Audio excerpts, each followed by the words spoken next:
today is 3 ways to lower your interest payments over the long haul. And I talk to several people every day about their finances, about different areas in their life, different ways that what they want to improve their finances.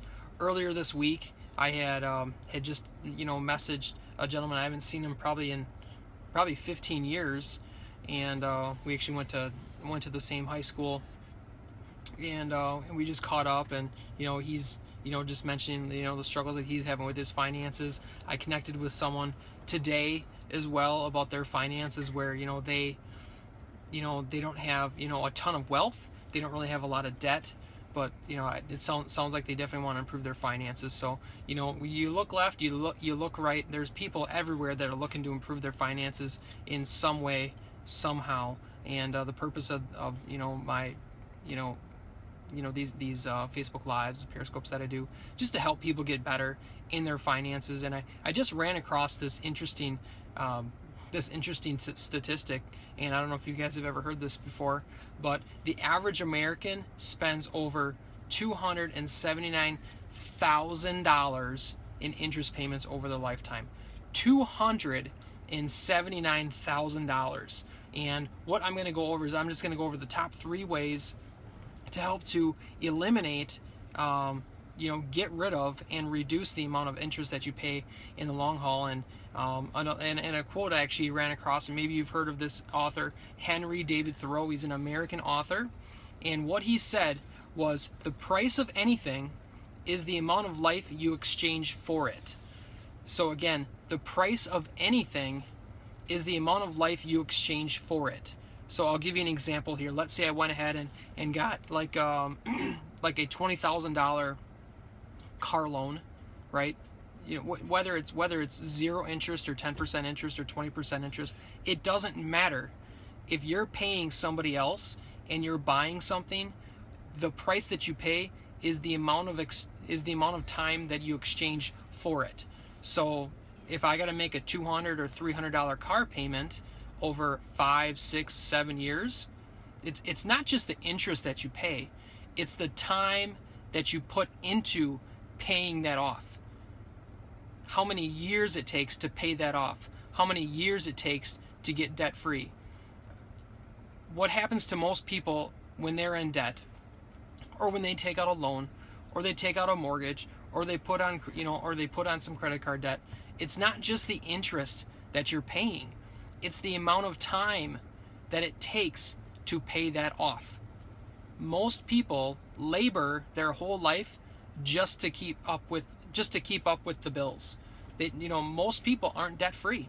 So think about that. I'm going to read that quote again. Henry David Thoreau. The price of anything is the amount of life you exchange for it. Okay? So if you have a mortgage, most mortgages are 15, 30 years. Probably a smaller percentage are 30-year mortgages. If you buy a brand new car, I think you can finance for up to 7 or 8 years. That's almost a decade for a big piece of metal with 4 wheels on it. That's a long time to be indebted to another company.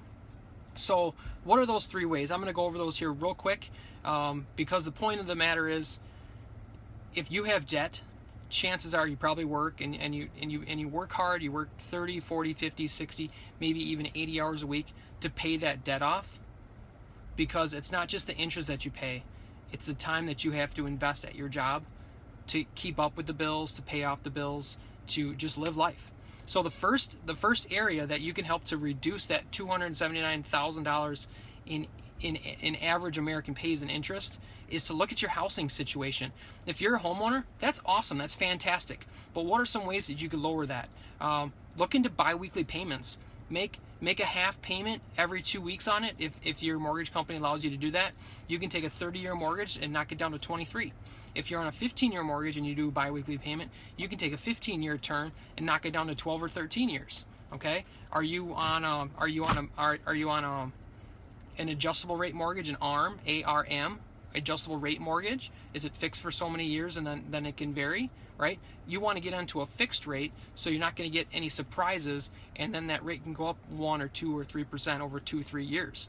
So the first area that you can reduce your interest that you pay is looking at your housing situation, right? If you're in a house that's too much, that costs too much, where you spend the majority of your paycheck just to pay the mortgage, it wouldn't hurt to downsize and do a smaller mortgage, right? So the first area is to look at your housing situation. The second area that you want to look at is your transportation situation.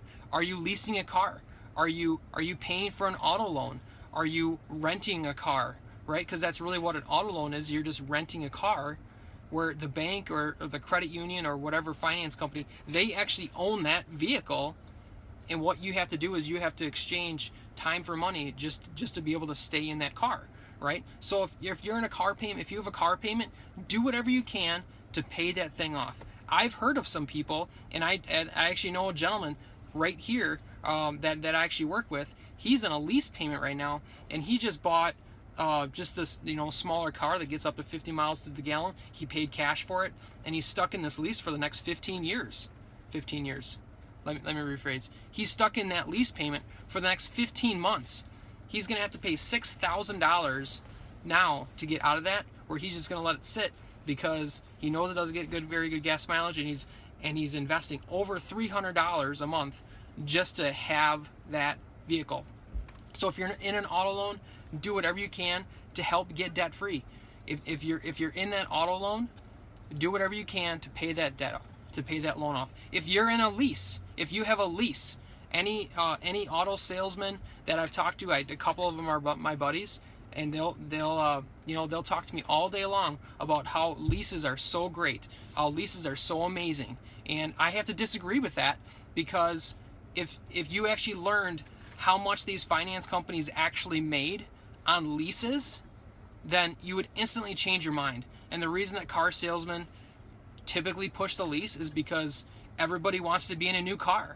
Everyone wants to be in that nice new car, right? And it's only $200 just to rent it, right? So if you're in it now my situation, I've been in lease situations before, and it was a mistake. I made a mistake. What's the best way to learn? Make the mistake and learn from it, right? I'll never get into a lease ever again. I might even have the gentleman that I was talking to earlier this week talk about how much, how important it is to not be in a lease, right? So the first part to lower your interest over your lifetime is to look at your housing situation. If you're a homeowner, bi-weekly payments, maybe refinance, get on a fixed rate, and if you need to, downsize. Second area, transportation needs. If you have an auto loan, do whatever you can to pay it off as soon as possible. If you're in a lease, do whatever you can to get out of that lease. It's okay to not drive the coolest car, right? I have this car that's it's almost 10 years old. I paid cash for it. It's got a lot of miles on it, but it's paid for, 100% paid for, right? And now the third area, and this is the biggest area, is credit cards. Look at your credit card situation. Do you have any credit card debt? Are there loans that you owe out there?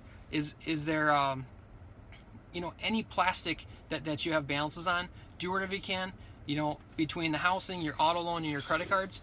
Go after your credit cards first and start paying those off first. Now,